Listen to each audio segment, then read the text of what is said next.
a hablar temas muy importantes. Y entre ellos, querido, ¿puedes presentarnos tu canal de TikTok por acá, que tienes tu plataforma?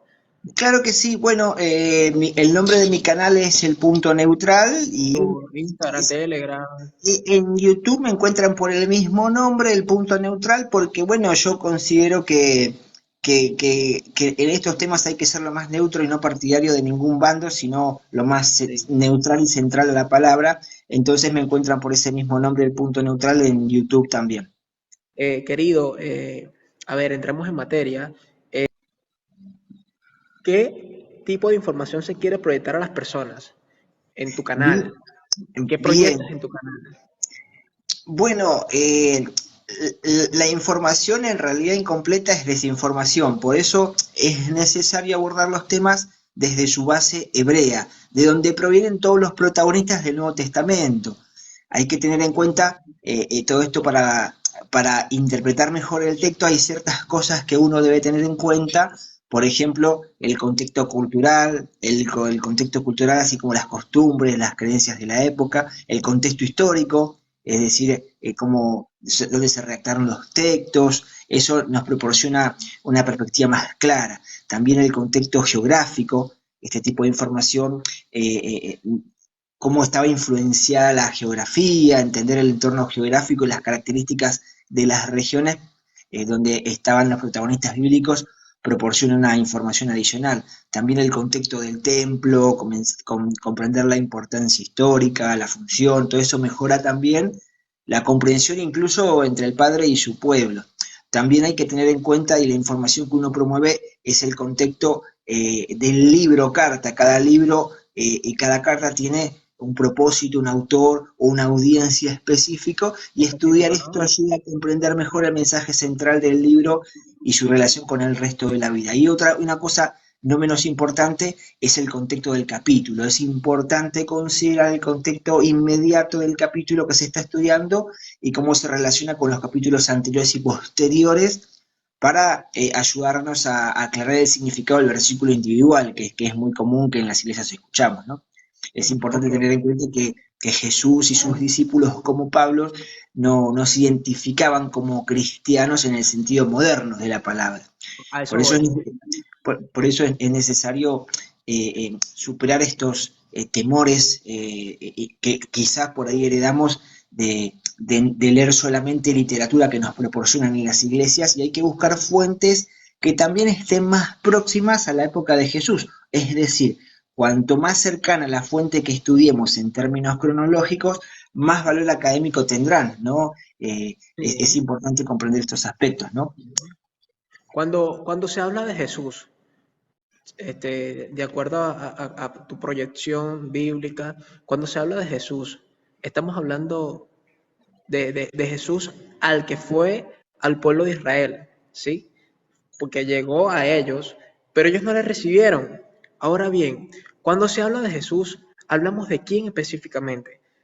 Hablamos de un Jesús que llegó, como decimos en Latinoamérica, a cortar rabo y orejas, o hablamos de un Jesús que vino a hacer algo diferente para la humanidad, ya que hay muchas etnias, ¿no? Acerca de la Biblia, de lo que es Jesús, de lo que vino a ser Jesús.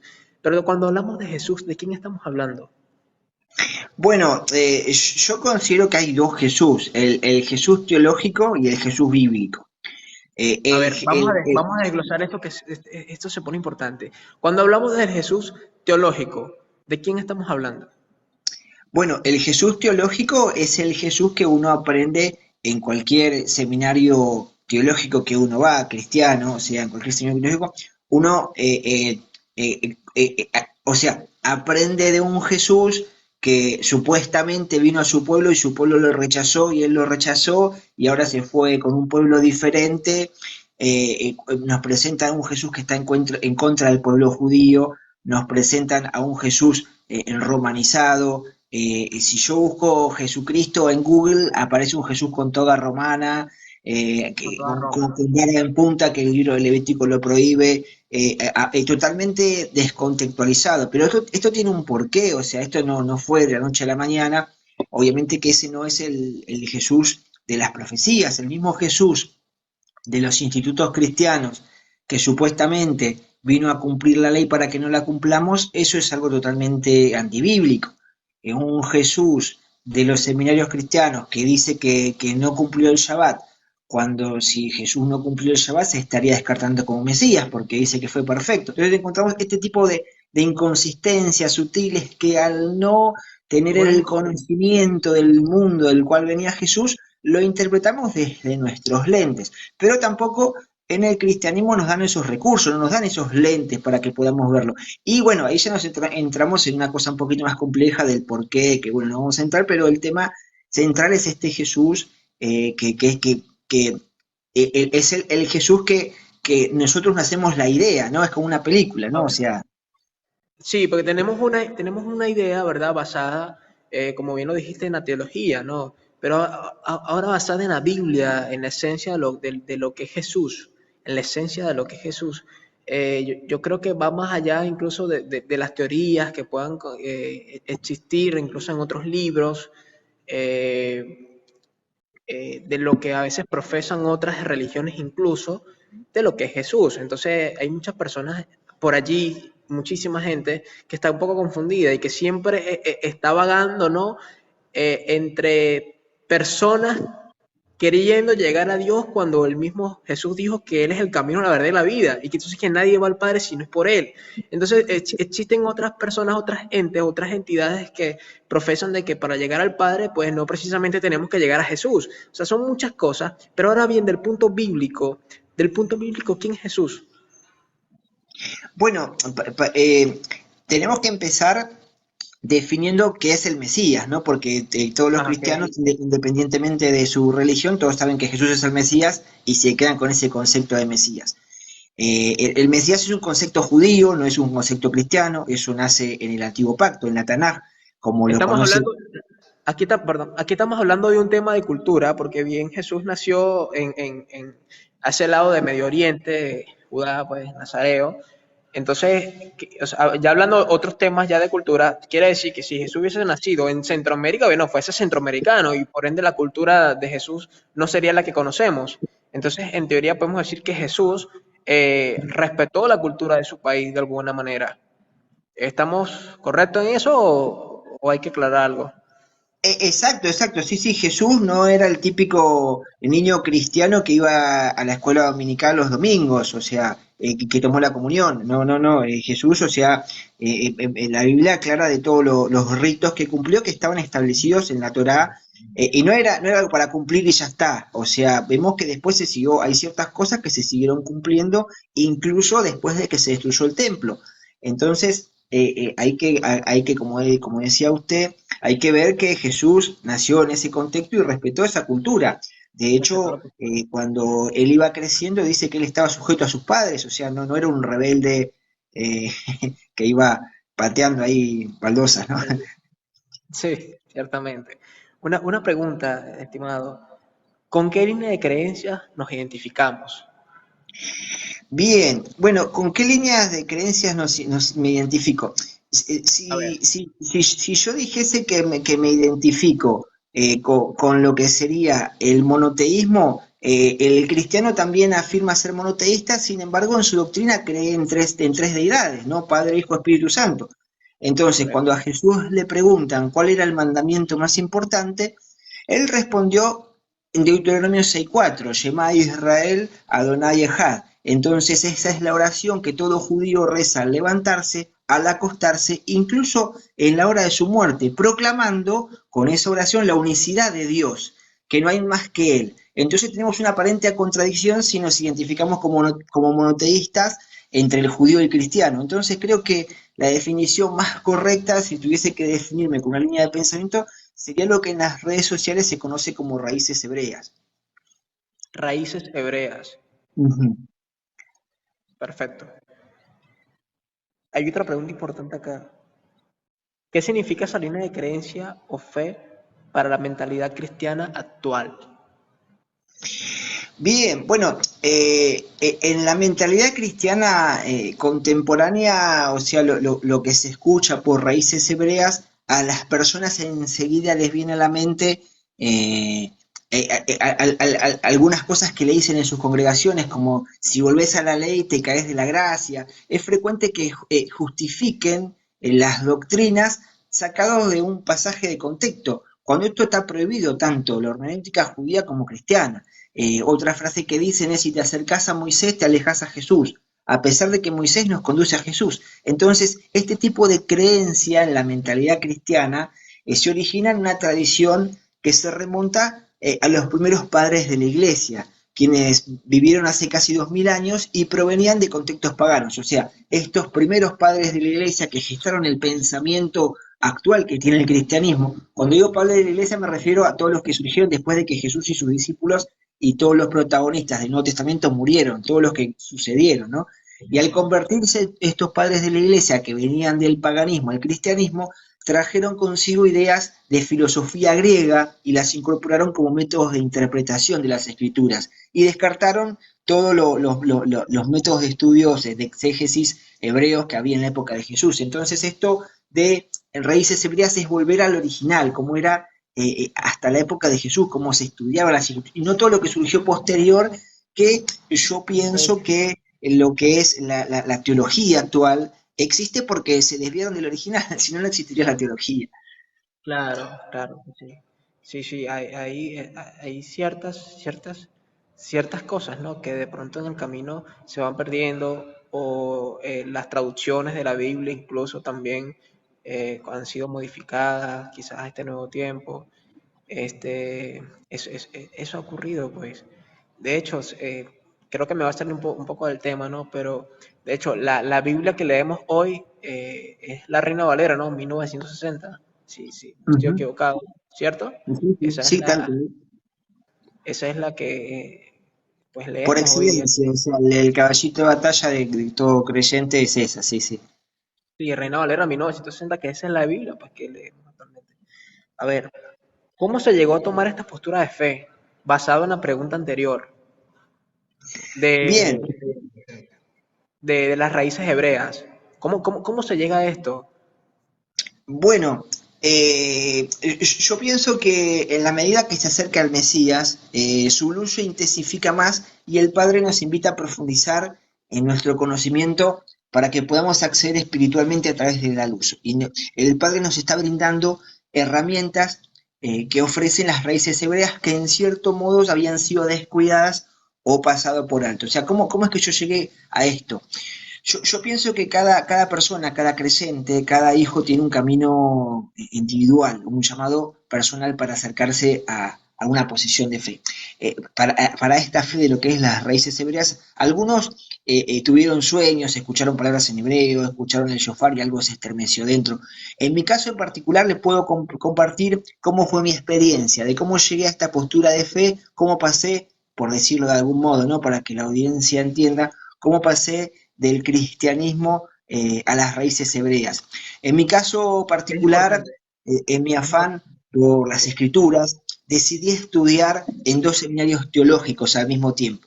Uno con Sergio Gebel, hermano de Dante Gebel, acá en Granbur, en Buenos Aires, y en simultáneo estaba estudiando en otro instituto que es el IET, que es el Instituto de Educación Teológica por Extensión.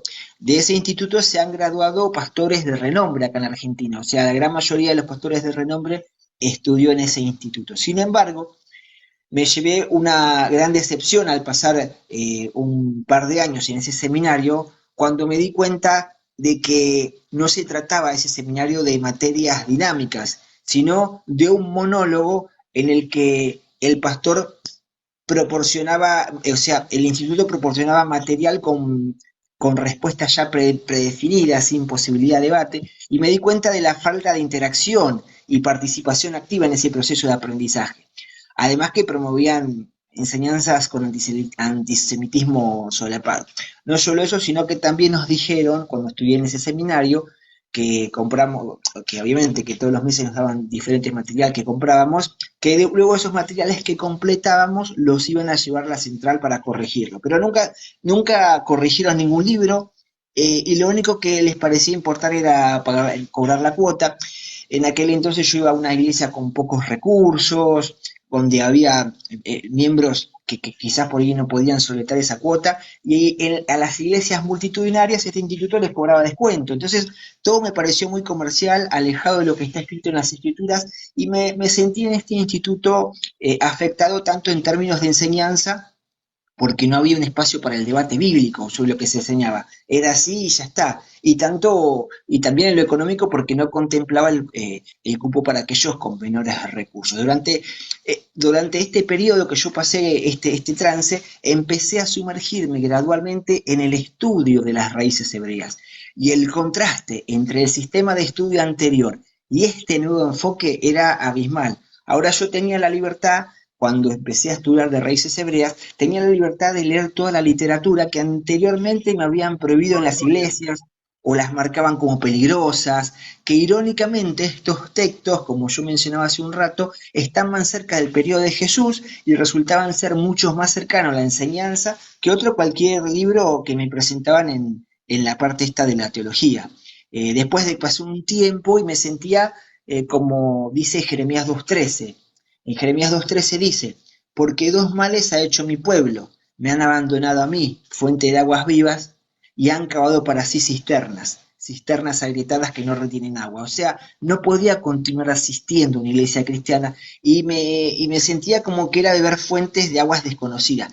No estoy con esto tratando de persuadir a nadie de que abandonen sus iglesias. Quiero dejar en claro esto, estoy compartiendo mi experiencia personal y es posible Claro, adentrarse en el mundo de las raíces hebreas aún asistiendo a sus propias iglesias. Nadie está obligado a nada, esto es algo muy personal mío. ya, ¿consideras que en este caso que la iglesia ha estado tergiversando un poco la Biblia? Obviamente que hay algo que está mal. ¿En qué sentido? ¿Cómo es posible que, te voy a poner, vamos a datos cualitativos que se pueden medir, ¿no? La Claro, mayoría de los divorcios hoy en día son de la parte del cristianismo. Hay más divorcio en el cristianismo que en el mundo. Hay más gente apartada en el cristianismo que otra cosa. Entonces, hay algo que está mal ahí de base, que no hay una raíz, no hay a un ver, ancla en las volvamos, personas.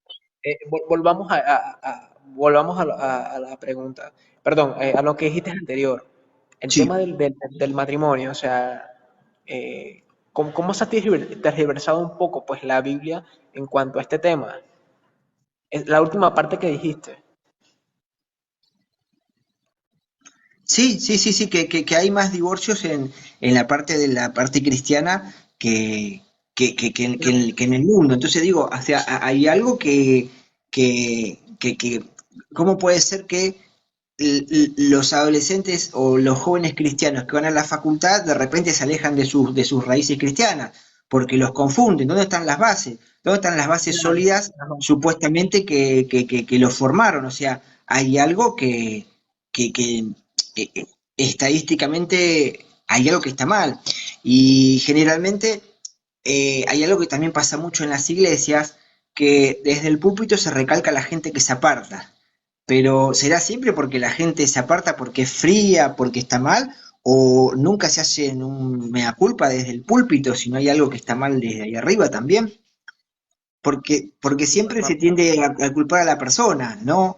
Pero el, eh, si la persona tiene bases firmes, es un poco difícil que se mueva de las bases que tiene. Sí, sí, es correcto. Yo creo que muchas personas, independientemente lo que ocurra, porque de pronto a mí me ha pasado, le ha pasado a mucha gente, que a veces el tema de la identidad dentro de los jóvenes, adultos, es como cuando, por ejemplo, y me ha pasado a mí, vas de tu país y sales a otro país y llevas tu carnet de identidad que este dice argentino, ¿no? O sea, eres argentina, o sea, de La Plata, Buenos Aires, qué sé yo. Entonces llegas a otro país, ¿verdad? Pero tú no pierdes tus raíces porque creciste, te formaste en dicho lugar en donde aprendiste todo lo que tienes hoy. Entonces, en teoría creo que a muchas personas a veces nos falla, y me incluyo, el tema de la identidad, o sea, lo que somos. Pero cuando no tenemos identidad, entonces creo que estamos como ovejas descarriadas, pues de alguna manera, y tergiversamos un poco la Biblia, usamos la Biblia a nuestra conveniencia, usamos argumentos bíblicos para destruir incluso a otras personas.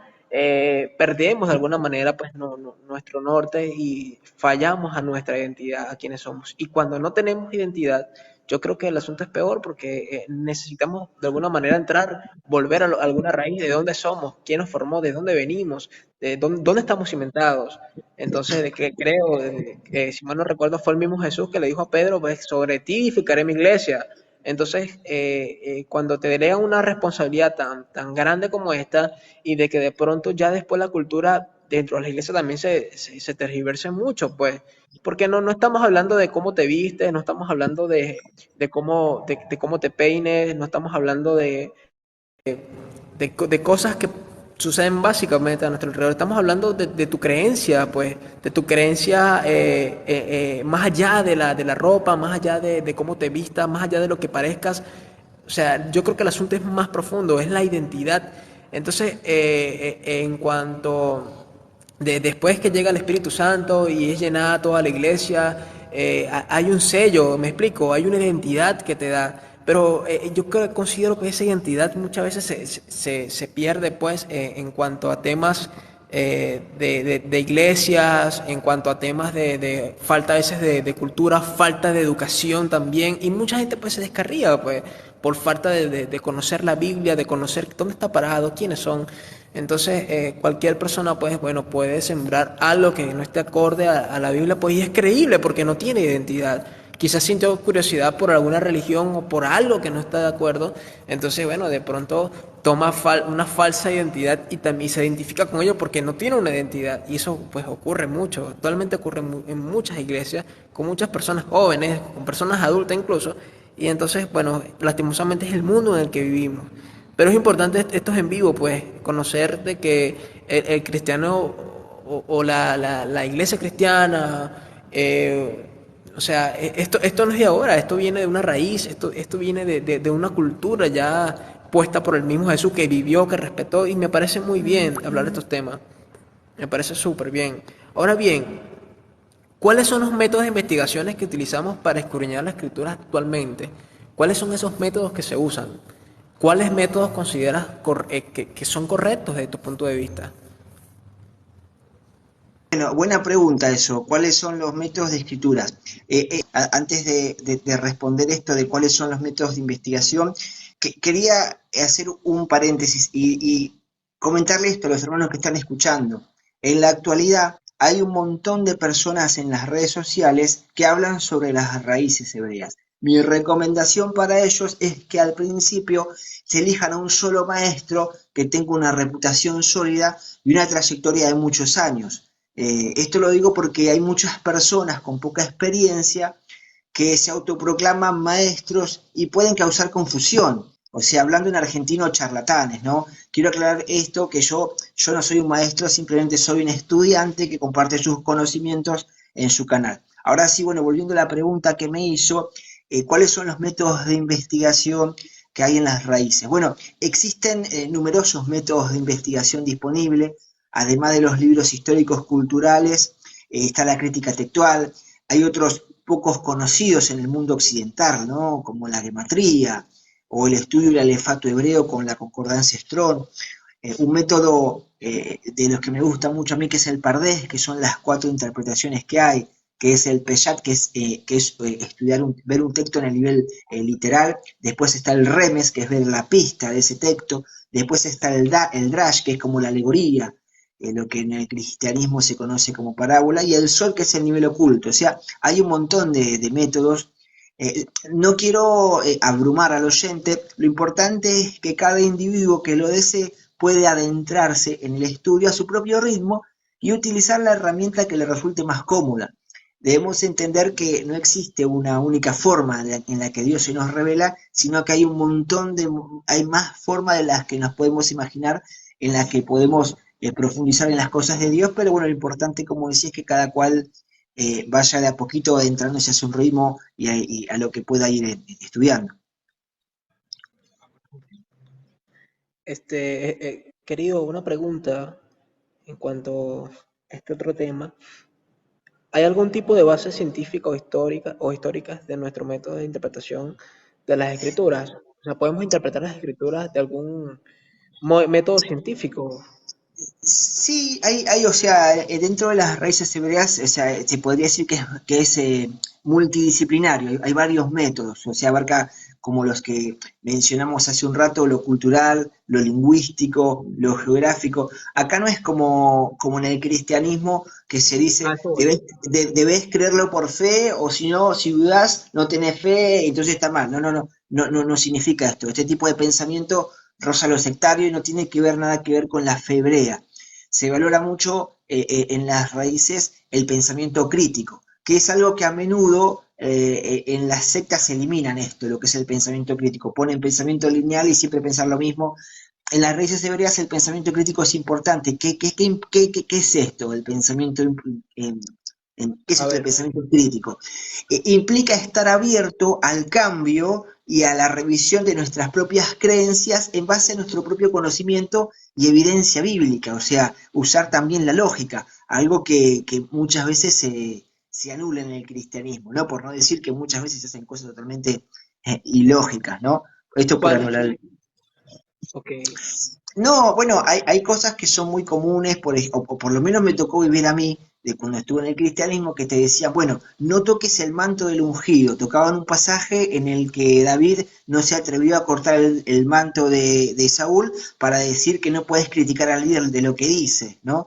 Entonces, este tipo de que adaptan pasajes como que se hace así y no se hace de otra forma que así, punto. O sea, a ver, si vamos a usar el pensamiento crítico, que tiene que ver el manto que le cortó David a Saúl con no tocar el manto del ungido, cuando Jesús no dice que no juzguemos, Jesús dice que juzguemos con justo juicio. Entonces, esto se refiere, no sacar algo de contexto, no, sino pensar más abiertamente con toda la Biblia, ¿no?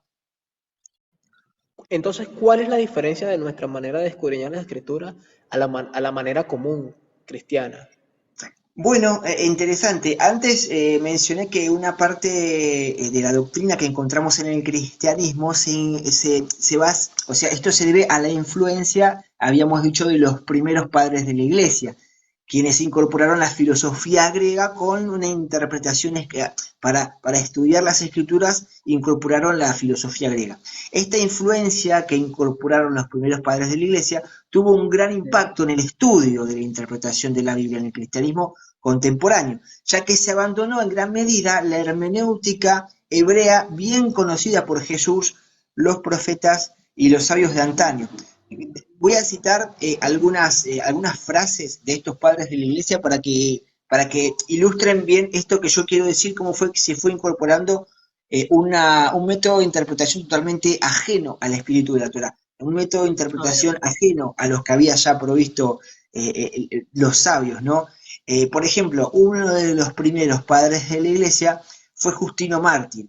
Este vivió en el siglo II. En su obra, esto lo puede acceder cualquier, o sea, vivimos en una época que Google está al alcance de cualquiera. Estas obras usted las sí, puede googlear y las tiene ahí. Una de las obras que tiene Mártir en diálogo con Trifón, Justino argumenta que la filosofía griega fue una preparación providencial por parte de Dios para que los cristianos pudieran comprender y comunicar mejor los principios y las verdades del cristianismo a la sociedad grecorromana en la que vivían. O sea, Justino comparó esta preparación filosófica con la revelación que Dios dio a Moisés en el Antiguo Testamento. Nunca fueron buenas las combinaciones, ¿eh? Nunca cuando quisimos combinar la palabra de Dios y querer ajustarla a la época, nunca fue bien. Nunca fue bien cuando se le añadieron complementos a las palabras. Acá se le quería añadir la filosofía griega. Tenemos también, por ejemplo, a Clemente de Alejandría, filósofo cristiano del siglo II, nació en Atenas. Él decía, vean que son gentes que no nacieron en la cuna donde nació Jesús, son gente que nació en otro lugar, más allá que se convirtió al cristianismo, pero son gente sí, ajena. sí, son de... Clemente de Alejandría decía, la filosofía es el entrenamiento para la sabiduría, y la sabiduría es el conocimiento y la contemplación de las cosas divinas y humanas. O sea, cómo está acá adaptando la filosofía como algo también de Dios. Tenemos otro de los padres de la iglesia que fue Orígenes. Orígenes fue un teólogo y erudito cristiano del siglo III. Nació en Alejandría, en Egipto, y es conocido por su profundo conocimiento de la filosofía griega y su intento de combinarla con la fe cristiana. Esto lo encontramos en el libro Costra Celso 1.8, dice así Orígenes. Así como Dios instruyó a los antiguos líderes del pueblo judío en la sabiduría de los egipcios, así también nos ha dado ahora la educación divina por medio de la filosofía griega. O sea, está comparando la filosofía de Dios con la filosofía griega, está poniendo al mismo nivel. Otra cosa que él decía en otra página, en la página 1.9, él decía, la filosofía no debe ser rechazada ni condenada, sino que debe ser utilizada como un don divino para comprender mejor las verdades de la fe. Acá vemos cómo se está introduciendo filosofía. O sea, estamos descartando todos los métodos de antaño de escudriñar en las palabras en hebreo, en la gematría, hay tantos niveles de interpretación que los estamos descartando y estamos metiendo un método totalmente ajeno al pueblo de Dios. Tenemos también otro de los padres de la iglesia que fue Agustín de Hipona, conocido como San Agustín. Sí, fue un teólogo y filósofo cristiano del siglo más o menos del 4 al 5 vivió. Nació en el norte de África y se convirtió al cristianismo después de una juventud marcada por una búsqueda espiritual intensa. Sí, él decía lo siguiente, esto está en Confesiones, páginas 3-4. Él decía lo siguiente Agustín de Hipona. Si los filósofos griegos fueron útiles para los gentiles en la preparación de sus corazones para recibir la plenitud de la verdad, ¿por qué no deberían ser también útiles para nosotros en el servicio de Dios? O sea, parafraseando, está diciendo, si esto fue útil para los filósofos griegos, ¿cómo no va a ser útil para nosotros? O sea, los cristianos, vamos Claro, a ir claro. parafraseando, ¿no? En un Eh, nuevo tiempo, o sea, Claro, otra en cosa un que nuevo él dijo tiempo. fue lo siguiente, dice, la sabiduría griega preparó a los paganos para recibir el Evangelio, así como la preparó para los judíos. O sea, vemos como ya de a poquito se va metiendo algo totalmente ajeno al espíritu de la Torá. Desde antaño Dios siempre quiso que su pueblo esté apartado de los pueblos. Desde antaño desde la antigüedad, Dios siempre quiso que su pueblo se diferenciase de los demás. Acá estamos viendo un sincretismo, una combinación de cosas, ¿sí? En el catolicismo existe la Ok. creencia de la infabilidad papal. La infabilidad papal implica que el Papa dice lo que dice y no puede ser cuestionado. De Sí, manera es correcto. similar, Lo he visto. de manera similar, en el cristianismo sucede algo parecido, donde las enseñanzas de renombrados teólogos, héroes de la fe, tampoco se cuestionan. Y estos héroes de la fe, post destrucción del templo de Jerusalén, nada tienen que ver con los héroes de la fe de Hebreos 11, porque nacieron en un contexto totalmente contrario a todos los héroes de la fe que menciona Hebreos 11, eran toda gente hebrea. A estos héroes de la fe, teólogos posteriores, son totalmente ajenos al pueblo de Dios. En diferentes denominaciones cristianas se puede observar esta tendencia hacia la infabilidad, donde cada grupo tiene textos o figuras de autoridad que son considerados indispensables para el estudio y la interpretación de las enseñanzas. Por ejemplo, tenemos los testigos de Jehová, confían en su libro de Atalaya, o sea, no pueden estudiar la Biblia sin su libro de Atalaya o lo que la Watching Tower, no pueden estudiar nada que no fuera que lo que le dice ese libro, porque dicen si no se pueden confundir. Tenemos los mormones, ellos no pueden estudiar la Biblia sin la Biblia de Moroni y la Perla de Gran Precio, que son como los libros de renombre de los fundadores que tienen que investigar la Biblia con esos lentes que ellos les dieron. Tenemos, por ejemplo, los adventistas, los escritos de Elena White, o sea, ellos no pueden estudiar la Biblia sin los escritos de Elena White, que por cierto dijo muchas profecías que no se cumplieron, pero bueno, si nos basamos por los principios de la Biblia, si un profeta dice una profecía falsa, que lo descarte, pero tenemos este tipo de cegueras. Tenemos también, por ejemplo, la iglesia anglicana, además de la Biblia, considera los escritos de los primeros líderes de la iglesia anglicana como fuente y autoridad para su fe y práctica. Entonces, cada denominación establece una especie de infabilidad papal para el héroe fundador del credo que, aunque contradiga la Biblia, eso es infalible. Lo que dijo el fundador de la religión es infalible. Entonces, tenemos estas cosas que nos llevan a ver cómo esto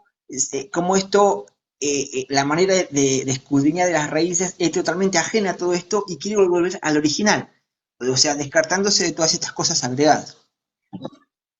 Una pregunta. Pablo, o sea, Pablo, el apóstol Pablo, hacía menciones filosóficas acerca de Jesús,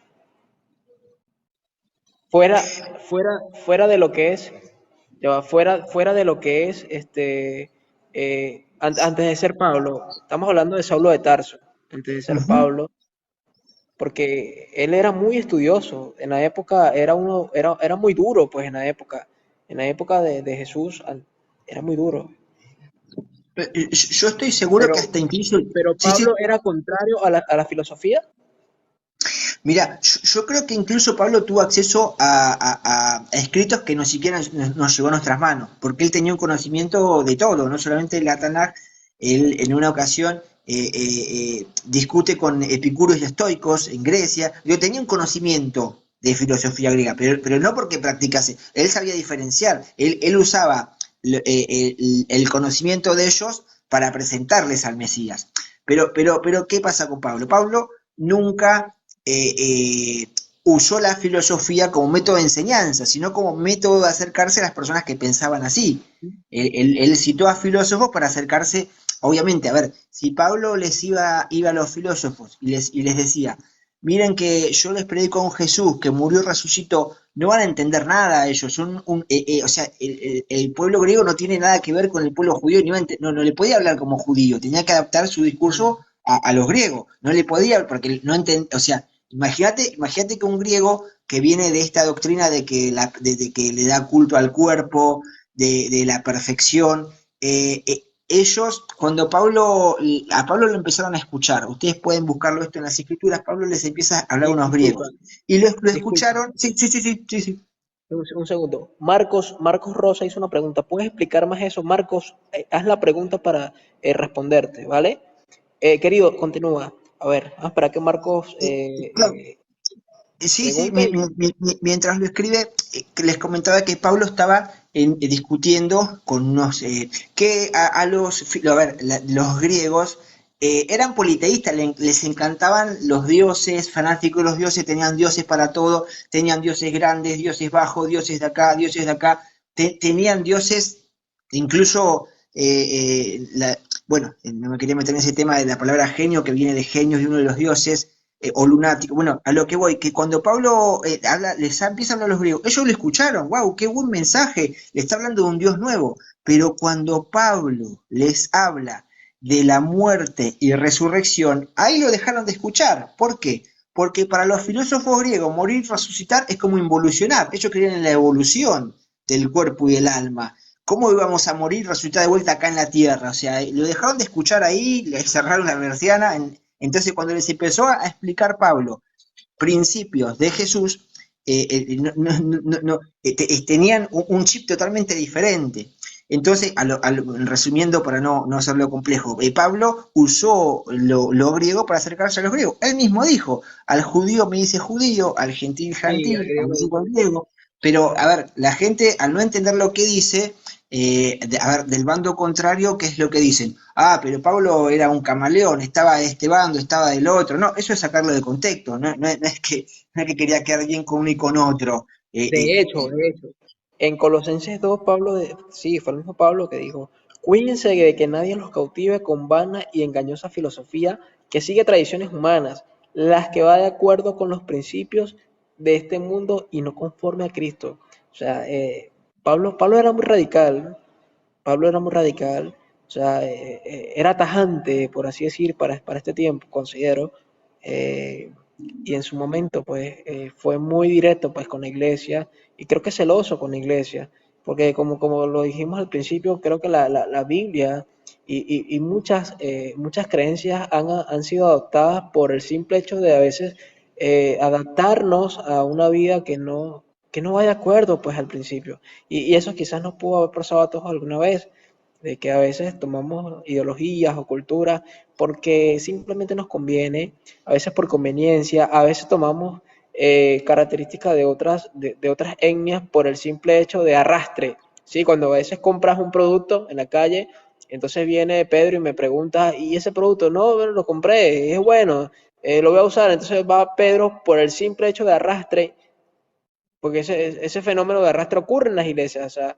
y vas y lo compra también, pero no porque el producto sea bueno, sino porque arrastró o se influenció, pues, porque le dijeron que el producto era bueno, entonces lo compró. Eso pasa en las iglesias, eso pasa en todo, en los trabajos, en la vida, en lo social. Pero eso ocurre simplemente, precisamente cuando hay una baja calidad de información. Simplemente creo, lo considero, en mi opinión, cuando hay desinformación o una baja calidad de información, pues podemos tomar culturas, podemos tomar Kenia, a veces dejamos de hacer cosas por creerte que está mal y de realmente quizás no lo está, solo estamos mal informados. Ahora bien, ¿cómo diferenciar una postura de interpretación correcta a una postura incorrecta? Bien, buena pregunta esa. Bueno, en la sociedad actual estamos llenos de tanta información que hay en las redes que resulta abrumador decidir quién confía en quién tiene la verdad. O sea, hay, como dice las escrituras, que en los posteriores tiempos se iban a llenar de maestros, ¿bien? Entonces, en esta incertidumbre de haber tanto material, tanto contexto, ¿cómo sabemos si un texto Sí, fue alterado o no? La realidad es que no podemos saber si un texto original fue alterado o no, porque no, en la actualidad no hay ningún texto original, son todos copia de copia, no hay nada que tengamos, lo escribió la mano de Pablo, o sea, no tenemos, o de sí. Moisés, o sea, no tenemos nada original. Entonces, yo recomiendo un enfoque práctico para discernir entre la interpretación correcta y la incorrecta. Para eso es esencial reconocer la base que Jesús mismo conocía, que es la Tanaj, que es como dice en el Antiguo Testamento, ¿sí? La forma adecuada de interpretar, la forma adecuada de interpretar la Biblia es en la Torah, que es la que siguieron los profetas. Eh, la base sería el Antiguo Testamento, o sea, la Torah, después los profetas y después los escritos del Nuevo Testamento. En la teología actual es al revés, se le da más importancia a los escritos de Pablo, lo que lleva a que la interpretación de Jesús esté sujeta a la interpretación de Pablo y la ley se considera de menor relevancia. Entonces, ¿cómo distinguimos entre una postura de interpretación correcta e incorrecta? Si la interpretación que nosotros estamos leyendo, por ejemplo, del Nuevo Testamento, estamos leyendo un versículo, un pasaje, y contradice un principio de la Tanaj, es decir, del Antiguo Testamento, esto se debe a tres razones. O porque A quizás ver, en ese versículo que estoy leyendo ha sido modificado por algún copista para respaldar alguna creencia, ¿no?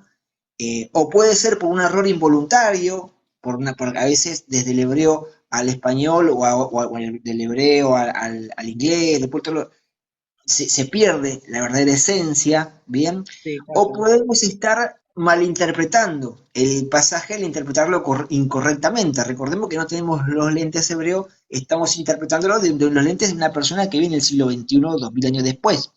A ver, Entonces, me vas a dar algunos ejemplos de esto, ¿vale? Ok, bien, sigamos con... un ejemplo, por ejemplo, de posibles agregados, como decimos, es lo que se llama la coma juánica. La coma juánica de Juan en textos más antiguos, esto está en Juan 5, 7, 8, donde se menciona de Dios, que Dios, Jesús y el Espíritu Santo son uno. Esta frase en los manuscritos más antiguos, en lo que hay una disciplina que se llama crítica textual que trata de ver cuál fue la verdadera. Y generalmente los manuscritos más antiguos son los que tienen más peso.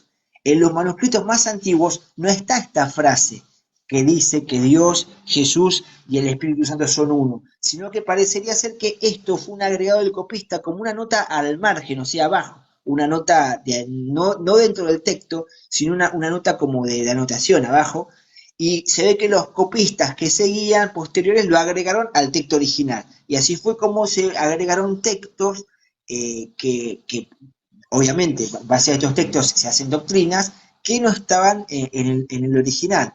Entonces, bueno, esos son diferentes métodos en los cuales uno podemos discernir las interpretaciones correctas e incorrectas para detectar posibles agregados, errores o malas interpretaciones en los textos copiados.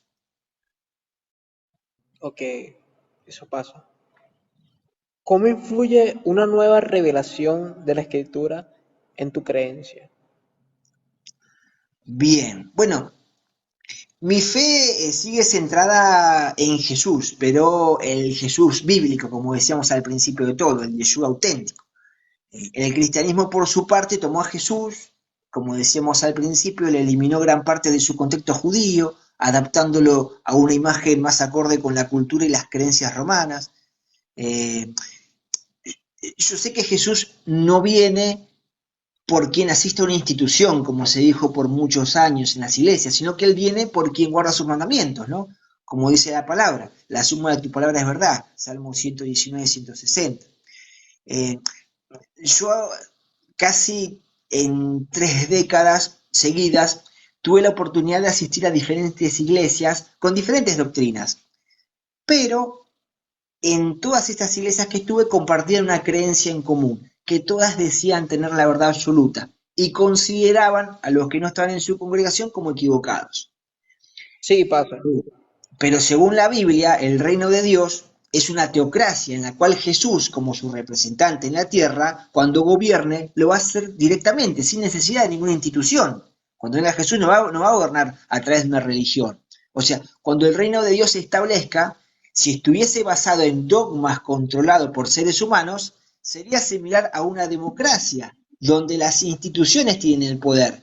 Sin embargo, no creo que sea así, ya que en las profecías bíblicas revelan cómo será el mundo venidero. Y en ese contexto, las religiones como tal van a dejar de existir. ¿Sí? Eh, nadie posee la verdad absoluta. Yo no creo poseer la verdad absoluta. Solamente Jesús tiene la verdad. Las religiones son relativas y sujetas a interpretaciones humanas. Entonces, al principio de la invitación de las personas que están acá conectadas, en el pasaje bíblico que me gustó mucho decía, el de Pablo, decía, arrepentíos para que venga la presencia del Señor en tiempos de refrigerios, y Él envía a Jesucristo, que os fue anunciado, de quien cierto el cielo debe recibir hasta el tiempo de la restauración de todas las cosas, del que Dios habló por boca de los santos profetas, que ha sido desde tiempos antiguos. Entonces, mencioné anteriormente que todas las religiones tienen un líder fundador, pero en las Claro. raíces hebreas no tiene una cabeza humana que la dirija, porque creo que es el mismo Espíritu de Dios que atrae a las personas a que regresemos a esas sendas antiguas, al original, a la restauración de todas las cosas. Antes de que el Mesías pise la tierra nueva, va a haber una restauración, un proceso de restauración, de purificación, de volver al original, de todas estas cosas que se agregaron. En Hechos 3 menciona que es necesario que Jesús fuera recibido en el cielo hasta el tiempo de la restauración de todas las cosas. Esta declaración del tiempo de la restauración de todas las cosas implica un retorno a la condición original, lo cual nos lleva a cuestionarnos si estamos actualmente en un estado que es el óptimo o no estamos con esa línea de esa restauración. Interesante, interesante. En este tiempo las cosas se han cambiado tanto. Ahora bien, la información que tú tienes acerca de Israel, por ejemplo, la información que tienes acerca de Judá, sí, de Medio Oriente, porque es de allá la cultura, ¿no? ¿Qué opinión tienes acerca del pueblo de Israel, de donde vino Jesús, donde llegó Jesús, basado en la Biblia? Bueno, de hecho, la Biblia tenemos sí, como principio, tenemos como cultura, bendecir el pueblo de Dios, bendecir a Israel. ¿Qué opinión das tú acerca de Israel basado en la Biblia? Bueno, es por ahí un poco relativa la pregunta, la respuesta, ¿no? ¿En qué sentido? Que eh, antes de que surgiese la nación de Israel, estamos hablando de la nación de Israel, ¿sí? Que fue en el año 48. Antes de que naciese la nación de Israel, en toda la teología cristiana se decía que la iglesia era el Israel espiritual, que no iba a volver a ser nunca más. Esto estoy hablando antes del año 48, cuando se formó el Estado de Israel. Entonces, en todos los libros de teología, todo lo que se enseñaba era Israel no va a volver a ser no va a volver a ser. O sea, no, ahora la iglesia es la Israel espiritual. Cuando Israel en un día se hizo nación, como dice la profecía, obviamente tuvieron que reconfigurar toda esa teología, porque Israel volvió. Entonces, ¿qué opinión tengo yo de la Israel actual? Yo pienso que Dios tiene un plan Sí, con Israel, el Israel físico, ¿sí? Pero ahí ya creo yo que entraría dentro de los misterios de Dios. ¿En qué sentido? ¿Cómo va a ser Dios con Israel? Bueno, será el trato que él tenga que tratar con Israel. Sé que él tiene un trato especial. Así como, aunque no lo entendamos, Dios también tiene un trato con la parte del Islam, los musulmanes, porque son descendientes de, son descendientes también de Abraham, de sí, Ismael, ¿no? Entonces, que la profecía fue que iba a estar uno en contra de otro, que tú ibas a estar en contra de... O sea, Dios también tiene un plan para con ellos, que los desconozco. Pero nosotros como no estamos en el Israel físico, sí en el espiritual, porque según Romanos 10, cuando nosotros aceptamos al Mesías, formamos parte del cuerpo formamos parte del Israel que nos une al Mesías, ¿sí? ¿Cómo uno entra a ese Israel sin ser descendiente directo de Abraham? Por medio de Yeshua, de Jesús. Él dijo que él es la puerta de las ovejas. Nosotros entramos por medio de él en ese pacto, sí, con Israel.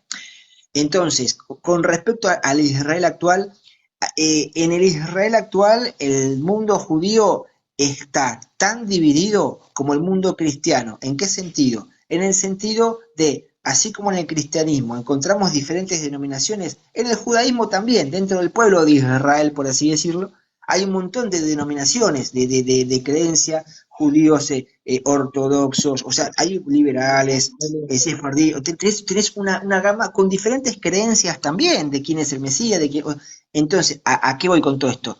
¿Quién es el único que puede unir todo eso? ¿Quién es el único que puede unir eso? El verdadero Mesías bíblico que va a venir y va a juntar todos esos, los va a reunir. Es el que va a lograr lo que no logró ningún gobierno, que es cuando venga el Mesías. Entonces, ¿qué opinión tengo yo de Israel? Que por más que parezca que sí o que no, están dentro del plan, aunque haya cosas que sí, entendamos o que no, están en control. Eso ya es una cosa que le corresponde a Dios y yo confío en que todo lo que pase Dios está en control. Hay un movimiento en Israel que bueno, están en contra del gobierno, otros que están a favor, el sionismo, bueno, todo este tipo de movimientos son cosas que solamente Dios sabe por qué suceden. Yo no puedo decir esto está bien o esto está mal. Sé que están dentro del plan de Dios aunque no lo entienda.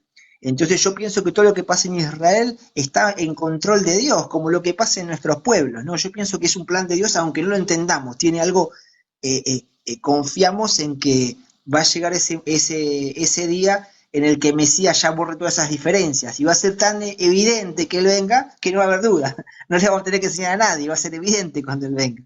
Pero, ¿hallará fe en la tierra cuando venga? sí, correcto. ¿Hay alguna pregunta? Las personas que están conectadas, eh, Marcos interactuó mucho en este en vivo, preguntó, ¿tienes alguna pregunta? Hay otras personas también están conectadas. ¿Hay alguna pregunta, alguna duda? Sabes, hablar de la Biblia es para rato, es para largo, porque hay muchas preguntas, hay muchas dudas, hay preguntas que no se responden con respuestas simples, sino con otras preguntas, y una pregunta lleva a otra pregunta, y hablar de la Biblia es muy amplio, eso no es muy amplio, la verdad. Entonces, bueno, nada, si hay alguna persona que tenga alguna pregunta, pues súper interesante, súper, que vamos a responderle ya que estamos acá con el hermano, y bueno, estamos abiertos para ello, para alguna opinión que tengan cada uno. Sabes, querido, para mí, verdad, ajá, hay una pregunta aquí. ¿Crees que Jesús es el Mesías? Sí, creo que es si vamos a hablar de términos bíblicos, Mesías, que Mesías es un... Porque, a ver, esto lo puedo interpretar de dos formas. ¿En qué sentido? No es lo mismo el Mesías para el cristianismo que para el judaísmo. Para el judaísmo, Mesías es ungido. O sea, todos somos cuando somos ungidos, por ejemplo, tenemos la profecía en Isaías que dice Ciro, el Mesías, mi ungido. Ciro, el rey persa, era un Mesías. O sea, todos pueden ser Mesías, todos son potenciales Mesías.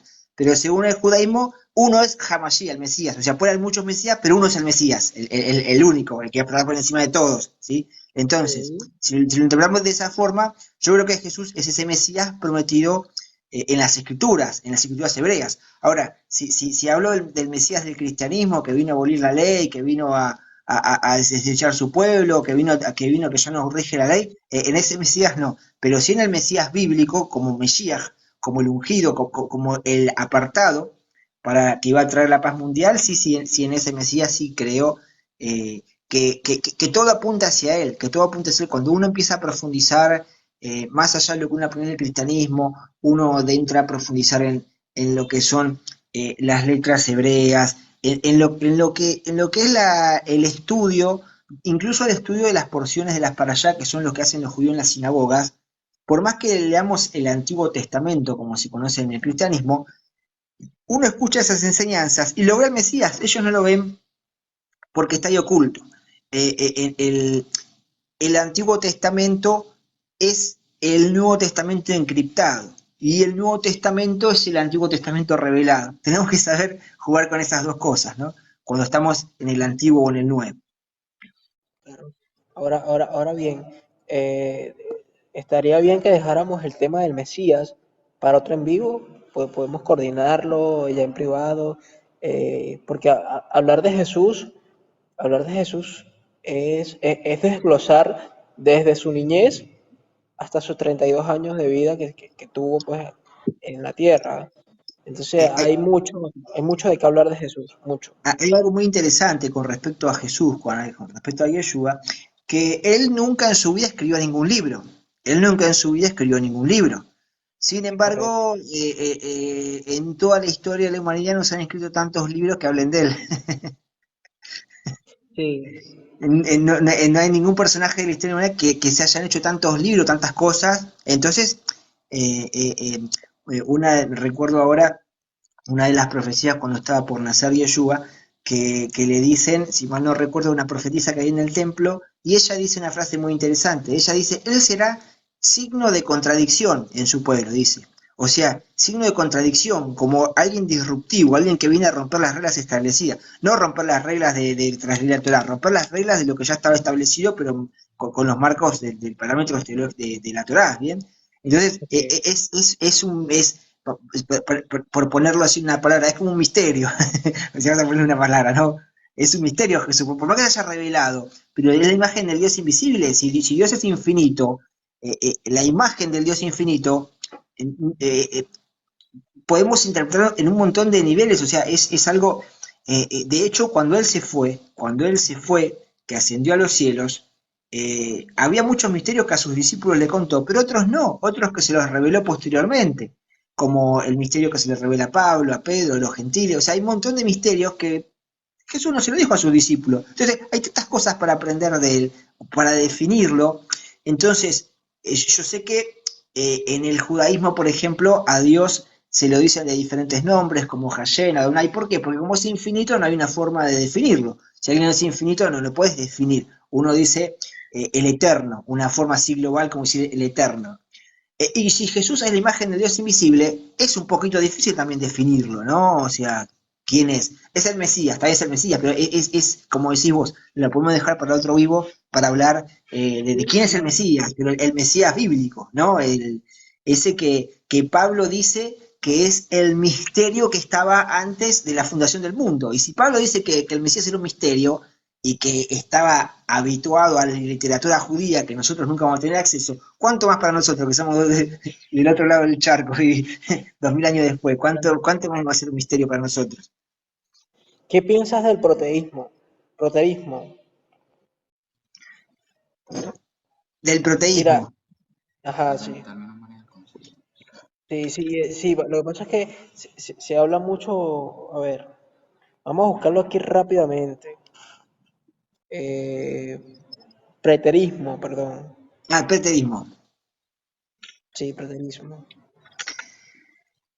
Eh, Es una Sí, variación de la escatología cristiana que mantiene que algunas o todas las profecías bíblicas concernientes a los últimos días, tiempos finales, se refieren a eventos que en realidad ocurrieron durante el primer siglo luego del nacimiento de Cristo. Bueno, de hecho, creo que la Biblia, la Biblia habla mucho acerca de los acontecimientos de Jesús. Entonces, creo que, en mi opinión, el preterismo sí está presente. Solo que, bueno, como lo dije anteriormente, a veces se tergiversan muchas cosas. A veces está bien profundizar, ¿no? Pero profundizar para enseñar, no para agregarle cosas que a veces no están o no van acorde a la Biblia. Entonces, es ahí porque sí vino, estuvo, caminó, predicó en las sinagogas de aquel entonces, mostró la sabiduría que tenía según lo que dice la Biblia, y si bien, como bien lo dijiste, no escribió un libro, pero se habla mucho de Jesús en el Nuevo Testamento. lo, lo que pasa es que acá volvemos a lo que habíamos hablado hace un rato, de todas las teologías que se agregaron posteriores. El preterismo tiene una base también en el dispensacionalismo. Son todas doctrinas, dogmas que se añadieron en los concilios posteriores, porque, por ejemplo, uno de los debates que se hacían en los concilios, en los primeros concilios, cuando yo de los primeros concilios no me refiero a los bíblicos, sino a los posteriores. ¿Bien? Si Jesús era o no Dios, entonces había un grupo gigante que decía que sí era Dios, los arminianos, los calvinistas. Entonces teníamos un montón ¿por qué? Porque se añadió la filosofía griega, entonces no estabas viendo las escrituras desde los mentes hebreos. Entonces todas estas cosas se añadieron posteriores, por así decirlo, la pregunta parecería bien, pero tiene una base mal, ¿no? A ver, voy a ponerlo de una forma que se entienda. En la mentalidad hebrea, el tiempo no es lineal. El preterismo, como el dispensacionalismo, es algo lineal. En el mundo hebreo el que venía Jesús no era lineal, sino circular. Así como las fiestas, todo se vuelve a cumplir, todo se repite. Entonces, es una mentalidad totalmente diferente la griega de la hebrea. Entonces, el preterismo que viene también del dispensacionalismo parecería ser, o sea, si lo analizamos desde la filosofía griega tiene sentido, pero no son esas las herramientas correctas. Tenemos que analizarlo de las herramientas hebreas. Entonces, todas estas cosas que se añadieron posteriores, hay que hacer un estudio profundo para entender las bases y responder con la respuesta correcta para que la gente lo entienda, ¿no? Algo que quizás por ahí al cristiano le cuesta, porque no es muy común, es en el estudio sistémico de las escrituras. El cristiano estándar está acostumbrado a ir a una reunión, escuchar dos o tres pasajes bíblicos y ya está. O sea, pero no, el pueblo del que venía Jesús es un estudio constante que tiene con las escrituras, el adaptarse al vocabulario. Entonces, ahí se va formando la base de las cosas con las que uno lee. Pero si no, entramos, como decía Pablo, ¿viste? Si entramos a discutir en temas que no son ajenos al pueblo de Dios. Sí. Estimado, gracias por el en vivo, gracias por la explicación, gracias por responder todas mis preguntas.